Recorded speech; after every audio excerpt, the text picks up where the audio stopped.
Hello everybody and welcome back to Dark Souls 2 on the PC, and you'll probably already be able to tell, given that you can't hear my fan in the background, hopefully, that this is post-commentary, even though so far my PC playthrough has very much been a very unedited, raw playthrough with Good Rory and CR. You might actually hear them mumbling a little bit in the background. This was recorded during the Steam group night on Saturday the 3rd of May. Not sure when this will actually be uploaded, but still, either way, the first video of the night we recorded, I had an audio glitch with my microphone, so the game was audible, CR and Good Rory were audible, I was not, and given that I was doing the most talking because I was recording an episode, it makes it very difficult to listen to. So what you're going to see here is a highlighted version. I've cut it up a little bit, so it's only about 25 minutes long. It was originally almost 50, just to show the key things that I did during that part. Now, kinda thankfully, the Steam servers were having issues with the From Software servers on that night, which meant that there was no online, so we were all playing offline. We were just chatting at the same time, so it was still very much a solo part. So we took it upon ourselves to do some side stuff that does need done technically, but not really something or things that you can do co-op. So to start with, we all unlocked the start of Doors of Pharos, and what we did was push through to the first bonfire in Brightstone Cove, which is what you'll be seeing me do right now in the background. As an aside to that, I also cleared my way to the second bonfire in Doors of Pharos so that when I'm feeling powerful enough, I can take on the Rat Covenant boss that's there. I don't like that boss at all. He's cheap. He got patched so he doesn't do quite as much damage as he used to.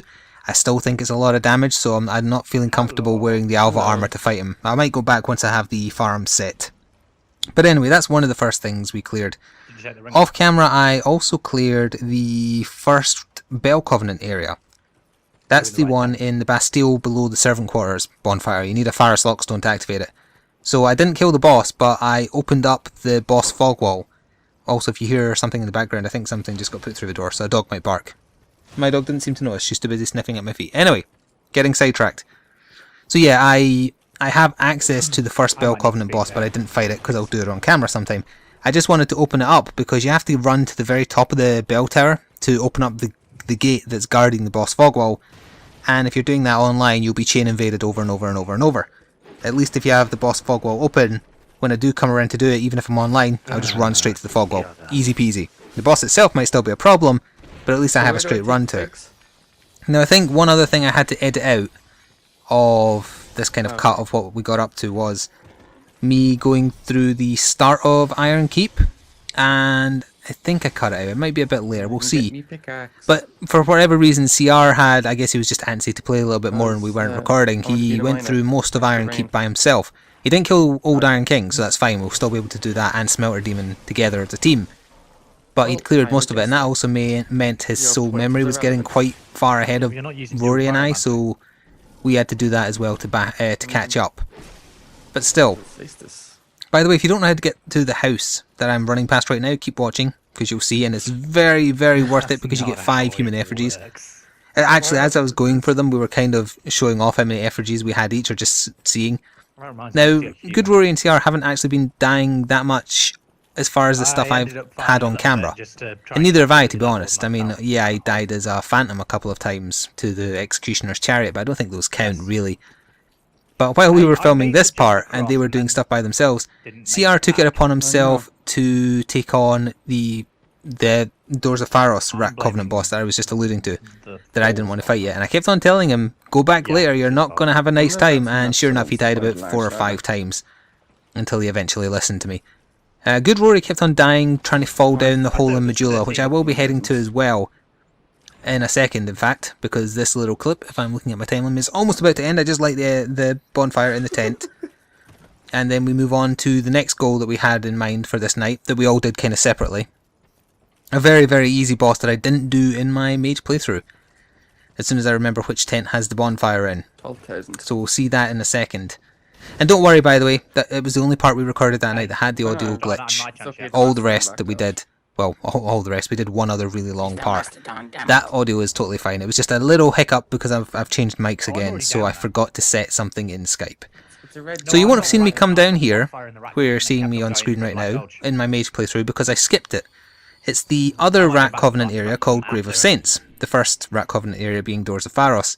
It's another area where if you're playing online, you really don't want to, because you'll get drawn into Rat Covenant members' games, and they'll quite often troll you by bonfire arseniking, or whatever that item's called, the area, so it's super strong. You'll see that I've upgraded my Plus, it's an entirely optional one. Some people actually don't realise that you don't need to go through Grave of Saints to get to the gutter, which was the goal here. We all decided kind of off camera, well, or as we spoke, the gutter is a horrible place. There's a very high chance of just falling off and dying, so get to Black Gulch and then we'll co-op from there. That was the theme.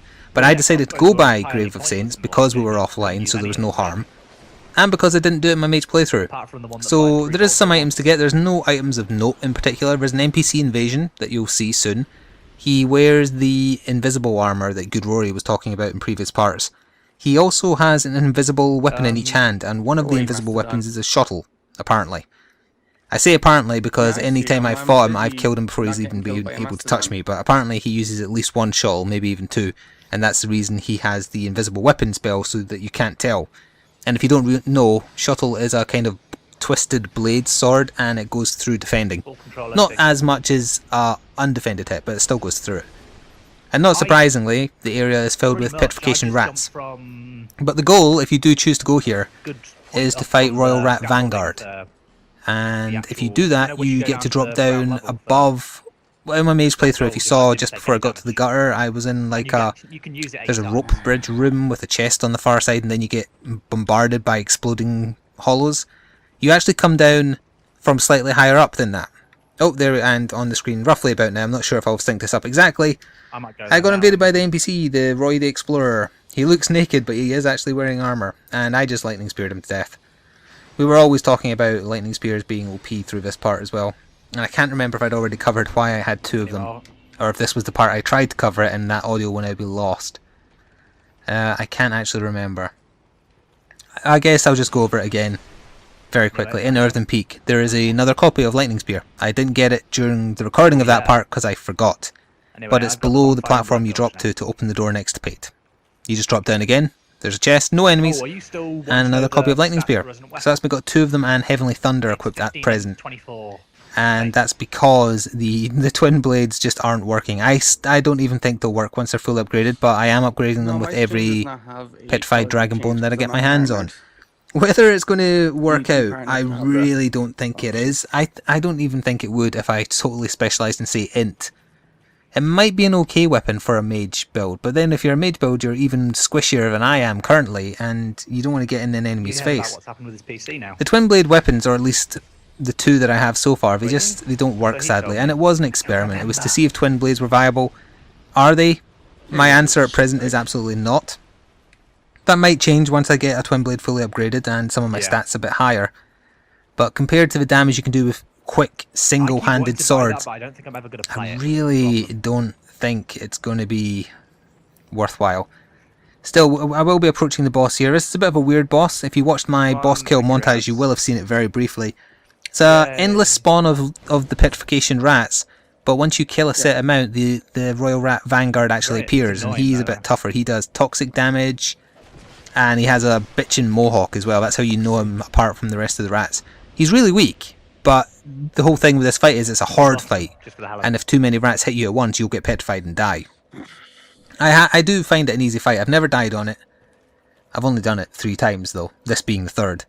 But still, yeah, the very first time I did it, before the game was launched on consoles, I was on my very first character who did have all the pyromancies, or most of the pyromancies by that point.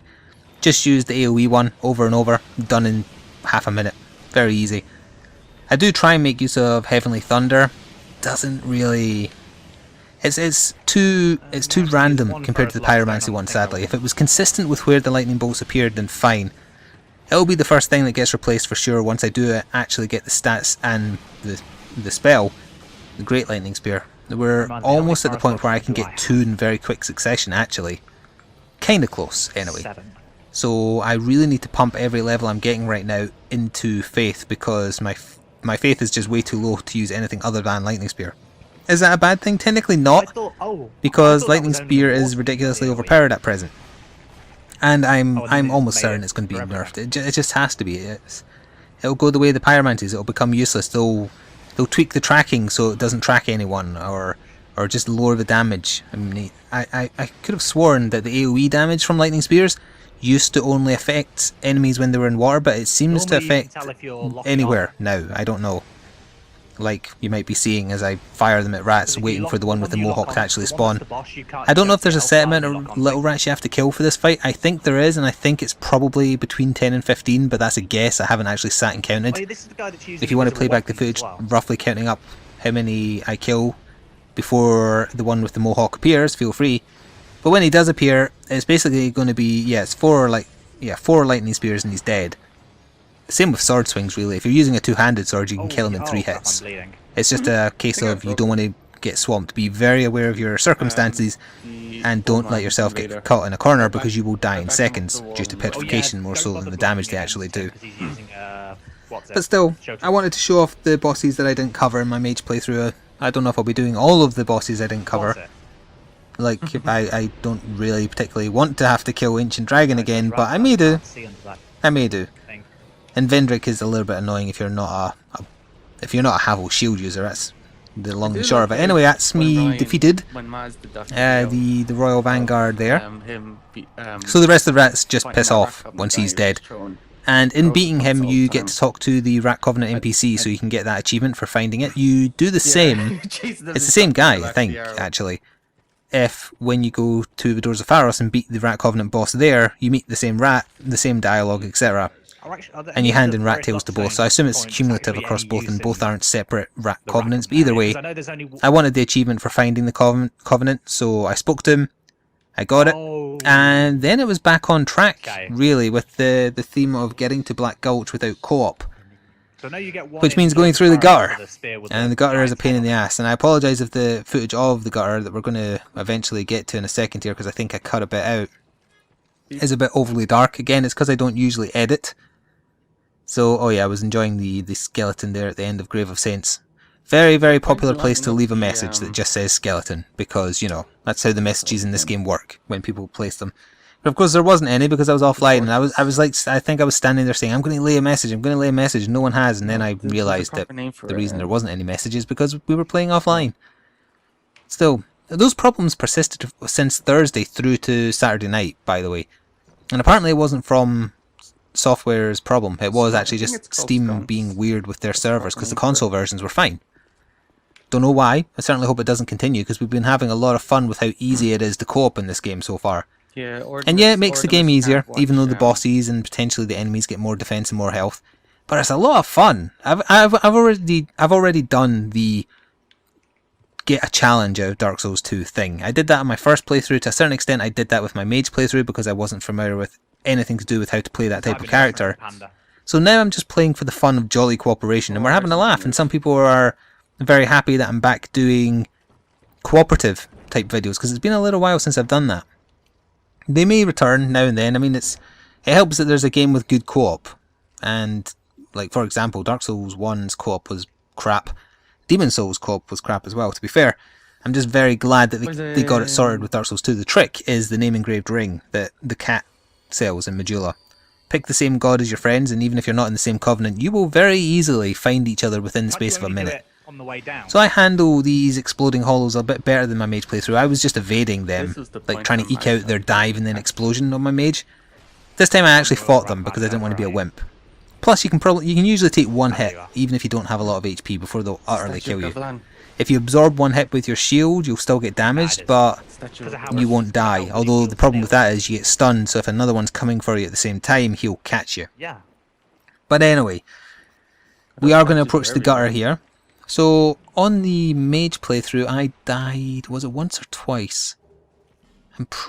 I remember falling to my death in the actual gutter area once for sure, because it was when I was doing the jump before the bonfire. I don't know if the route I take through the gutter is the most ideal, by the way, but it's kind of ingrained in me now, so it's the way I always go. I think it's one of the easier ones. You avoid the NPC invasion by doing it the way I do it, so I think that's a plus. You do have that annoying jump before the bonfire, but I think it's probably the best way to go. And there will be a cut once I get to the first bonfire, because I went back to Majula to spend levels on what I got from Royal Rat Vanguard. And as I say, it's all going into Faith now. I need to get 42, I think, for Great Lightning Spear. Yeah. Or maybe 44. The worst one is Sunlight Spear, which is what we're aiming for really by being Sunbros. I think that needs 54 or 52. And also 30 Sun Medals, although because we're doing every boss technically 3 times, getting 30 Sun Medals without needing to cope with other people is going to be very, very doable. I got surrounded by rats and didn't live. And also we are aiming for Lucatiel and Benhart's completed storylines, so sometimes we are swapping out to the NPCs purely for the co-op quest line, the NPC quest lines, no other reason at all. Don't be quiet. But still, a lot of people have trouble with the gutter. I've been watching quite a few people blind playing Dark Souls 2, which I don't think is a good idea, to be honest. I mean, I watched Sierra's brother do it, and he must have played a lot of Dark Souls, so he was not as bad as some people I've seen playing Dark Souls 2 for the first time.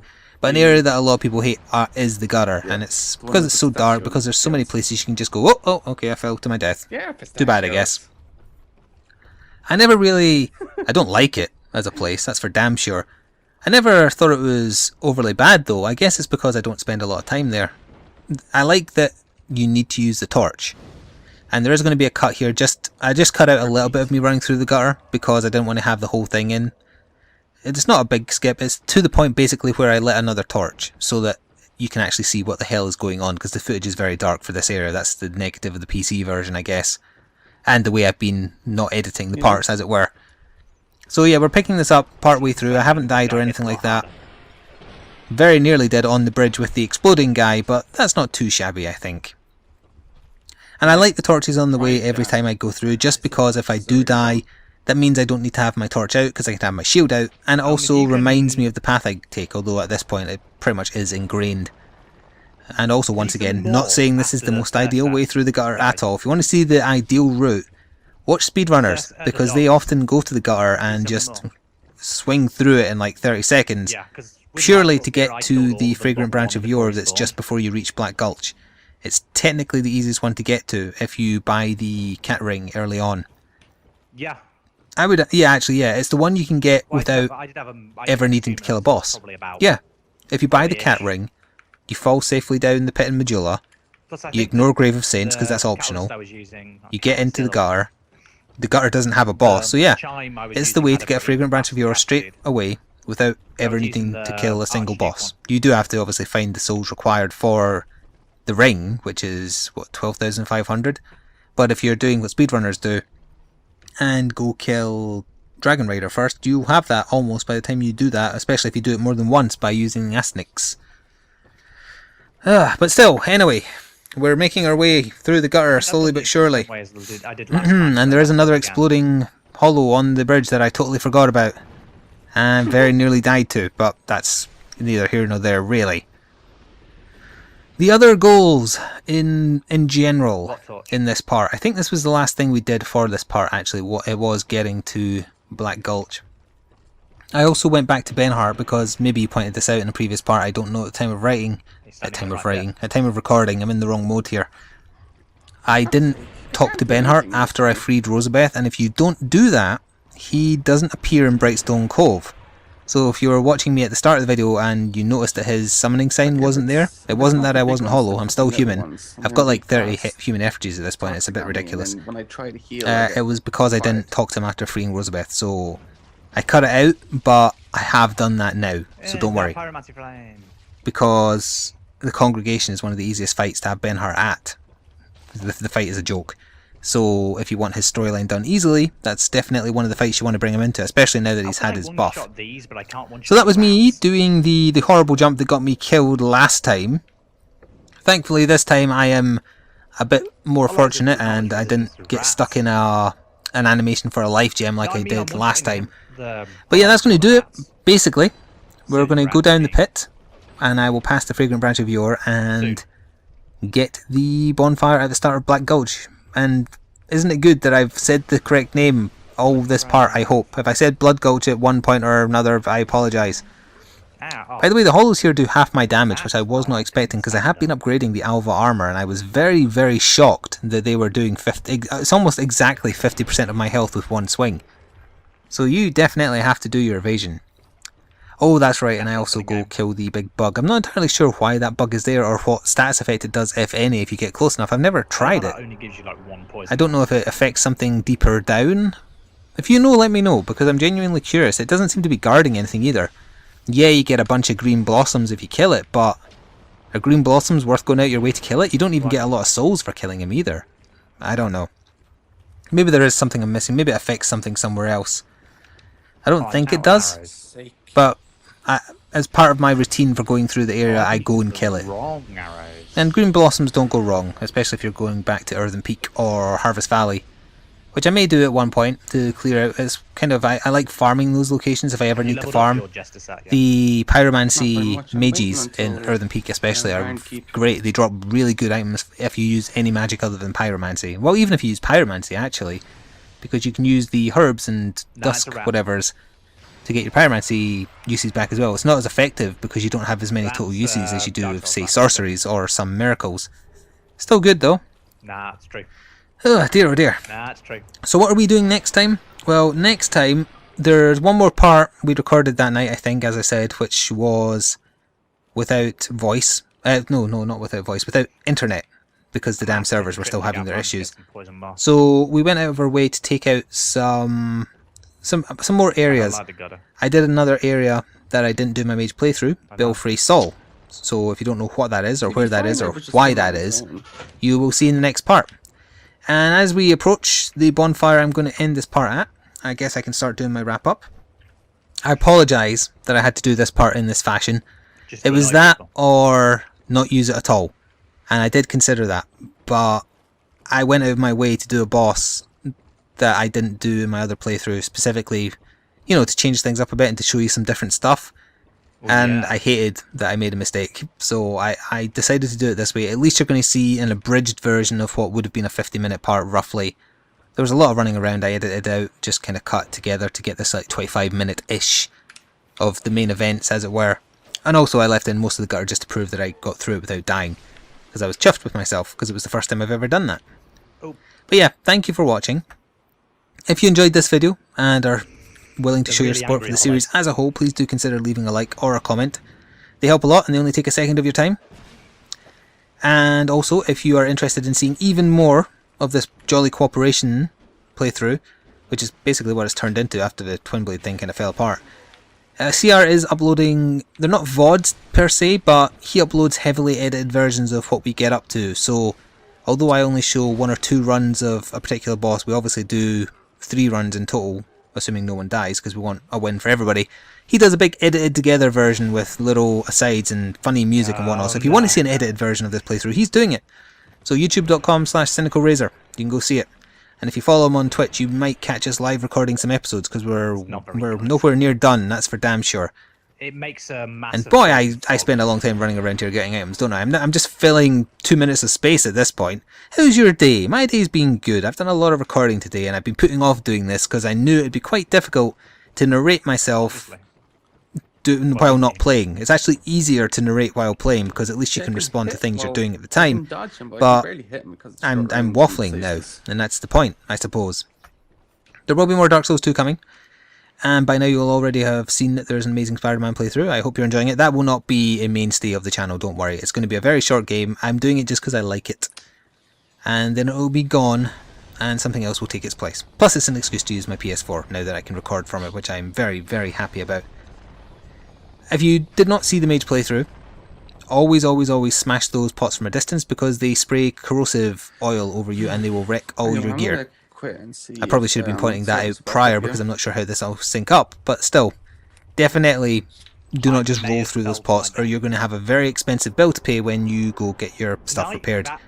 But anyway, I am running to the bonfire finally now, at least at the point I'm watching, and it's Black Gulch, not Blood Gulch. I'll try not to confuse it with the map from Halo. I'll try, but I can't guarantee anything. Anyway, I'm going to thank you once again for watching. I apologise for waffling towards the end, but I want this all synced up. Thank you for watching. I hope you had fun, and ta-ta for now.